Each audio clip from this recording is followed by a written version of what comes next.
As Sophia walked back toward the jet, Emma suddenly called out, "Bye, airplane lady." Sophia turned and smiled. "Goodbye, dinosaur expert." The little girl grinned. But before Sophia could climb the stairs, her phone rang. She looked at the screen. Then frowned. It was her chief pilot. "Hello?" A panicked voice answered. "Ma'am. I need you to come back inside the aircraft." She froze. What happened? The maintenance log. Silence. What about it? We checked the hydraulic valve again. A pause. The mechanic was right. Sophia looked toward the hangar. The pilot continued. The valve is much worse than we thought. Another pause. If we had taken off earlier. He didn't finish the sentence. He didn't need to. Sophia slowly lowered the phone. Then looked back at Daniel. For the first time that day, she felt a chill. Because the quiet mechanic hadn't just saved her money. He may have saved everyone on that aircraft. She turned around immediately and walked back into the hangar. Daniel looked surprised. Forget something? She shook her head. No. A pause. I came back to say thank you. He smiled. You already did. No. Her voice was softer this time. I don't think you understand. Silence. My pilot says the valve was close to failing. Daniel nodded slowly.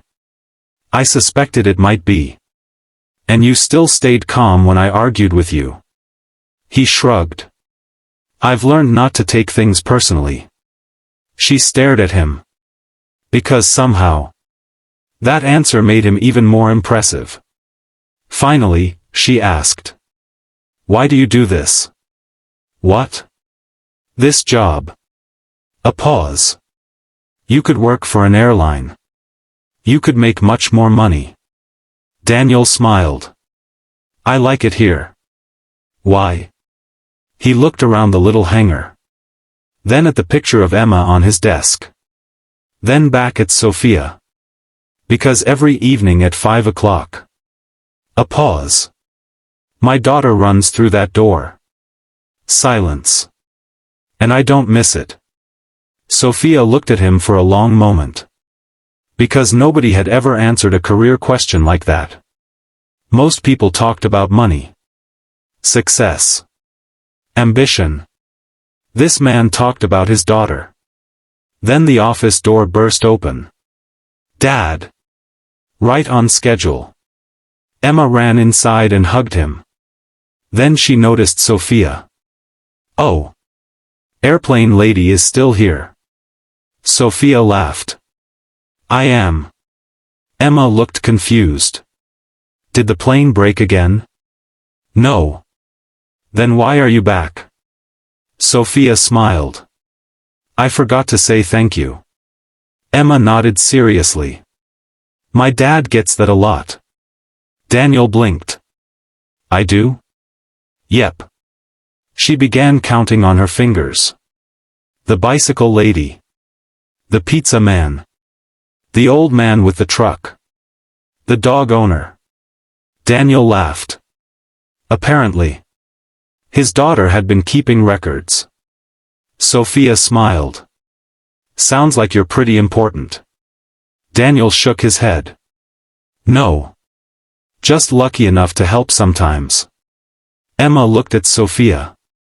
My dad fixes everything. Silence. Well, almost everything. Daniel smiled. What can't I fix? She thought very hard. Then answered. Math homework. Sophia burst out laughing. Even Daniel couldn't argue with that. Because unfortunately, she was right. For the next 20 minutes, they talked. About airplanes. About school. About dinosaurs. Mostly dinosaurs. And for the first time in months, Sophia forgot about meetings. Forgot about investors. Forgot about deadlines. She simply sat there, laughing with a mechanic and his daughter. Finally, she checked her watch. Oh no. What? Emma asked. I really have to leave this time. Emma looked disappointed. Oh. Then she smiled. You can come back. Sophia looked surprised. I can? Sure.